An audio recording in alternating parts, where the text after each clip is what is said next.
ధనురాశి వారికి నూతన వ్యక్తులతో ఏర్పడే పరిచయం చాలా ఉత్సాహాన్ని కలిగిస్తుంది.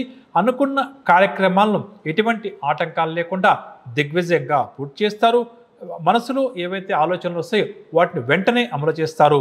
అదేవిధంగా స్థిరాస్తి వివాదాలపై ఒక అంగీకారానికి కూడా రావడం వల్ల ఏదైనా కోర్టు కేసులు, స్థిరాస్తి వివాదాలపై ఈ వారం ఈ రాశి వారు ఒక అంగీకారానికి వచ్చే ప్రయత్నం చేస్తారు. కోర్టు కేసుల నుంచి కూడా బయటపడే ప్రయత్నాలు చేస్తారని చెప్పవచ్చు. పుణ్యక్షేత్రాలకు కూడా అధికంగా ఈ రాశి వారు ఈ వారం సందర్శిస్తారు. కాంట్రాక్ట్ రంగం వారికి కాంట్రాక్టులు తగ్గుతాయి.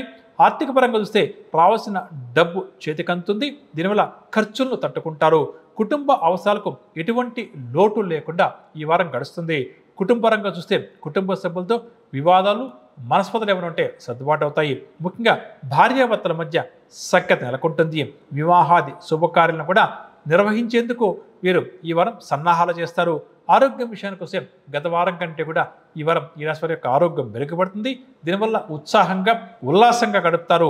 వ్యాపారస్తుల విషయానికి వస్తే వ్యాపారాల్లో ఆశించిన దానికంటే కూడా అధికంగా లాభాలు చేతికంతాయి.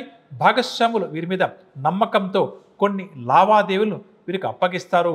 ఉద్యోగస్తుల విషయానికి వస్తే పదోన్నతులు లేదా ఇంక్రిమెంట్లు ఈ వారం వీరికి చేతికందే అవకాశం అధికంగా ఉంది. దీనివల్ల ఉద్యోగస్తులు కూడా సంతోషంగా గడుపుతారు. వైద్య, పారిశ్రామిక, ఐటీ రంగం వారు అనుకున్నది ఎట్టకేలకు సాధిస్తారు. మహిళలకు ముఖ్యంగా మానసిక ప్రశాంతత చేకూరుతుంది అని చెప్పవచ్చు.